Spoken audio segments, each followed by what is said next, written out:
பல நிறுவனங்களில் நம்ம நிறைய கேட்போம் என்னென்னா, சரி எங்களோட டீம் ரொம்ப பாசிட்டிவான டீம், எல்லோரும் இணைந்து வேலை செய்வாங்க அப்படிங்கிறத நம்ம நிறைய கேட்குறோம்.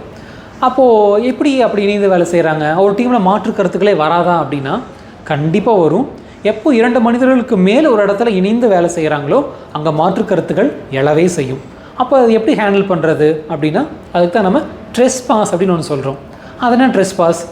இப்போது என் மேல் இருக்கிற மாற்று கருத்துக்களை இன்னொருத்தர் என்கிட்ட சொல்ல முடிகிற அளவுக்கு நான் வச்சுருக்கேன் அப்படின்னா, அதுக்கான ஃப்ரீடம் நான் கொடுத்துருக்கேன்னா அதுதான் நம்ம ட்ரெஸ்பாஸ்ன்னு சொல்கிறோம்.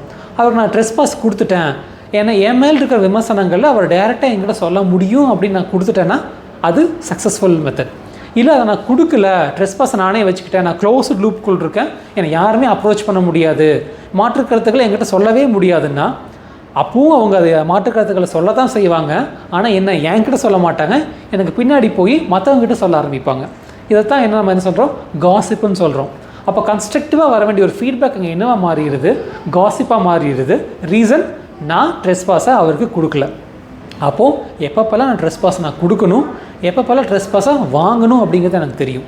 அதனால் ட்ரெஸ்பாஸை வாங்கிறது அப்படின்னா, ஒருத்தரை பற்றி அவர் செய்கிறது எனக்கு பிடிக்கல, இல்லை எனக்கு கொஞ்சம் மாற்று கருத்துக்கள் இருக்குது, இல்லை எனக்கு கொஞ்சம் இந்த விஷயத்தை மாற்றி செய்யலான்னு எனக்கு தோணுச்சுன்னா நான் டேரெக்டாக அவர்கிட்ட போய் நான் சொல்லிடணும், சார் இந்த மாதிரி நீங்கள் பண்ணிகிட்ருக்கீங்க, இதில் எனக்கு மாற்று கருத்துக்கள் இருக்குது, இல்லை இதில் எனக்கு உடன்பாடு இல்லை அப்படின்னு நான் அவர்கிட்ட சொல்லணும். அதுக்கு நான் அவர்கிட்ட ட்ரெஸ்பாஸை வாங்கிடணும்.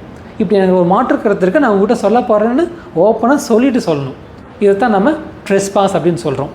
அப்படி இது நடக்காமல் இருந்ததுன்னா, ட்ரெஸ்பாஸை கொடுக்காமையோ ட்ரெஸ்பாஸை வாங்காமையோ ஒரு டீம் செயல்பட்டதுன்னா அங்கே கன்ஸ்ட்ரக்டிவ் ஃபீட்பேக்ஸ்க்கு எந்த இடமும் இருக்காது. கண்டிப்பாக அங்கே காசிப்ஸ் தான் நிறையா இருக்கும். என்றைக்குமே காசிப் ஒரு பாசிட்டிவான அவுட்லுக்கை ஒரு டீமுக்கு கொண்டு வரவே வராது. அப்போ நீங்கள் உங்கள் டீமில் பாருங்கள், உங்கள் டீமில் காசிப்ஸ் அதிகமாக இருக்கா, இல்லை கன்ஸ்ட்ரக்டிவ் ஃபீட்பேக்ஸ் அதிகமாக ஷேர் பண்ணப்படுதான்னு பாருங்கள். காசிப்ஸ் அதிகமாக இருந்ததுன்னா ட்ரெஸ்பாஸை கொடுங்க, ட்ரெஸ்பாஸை வாங்கிக்கங்க.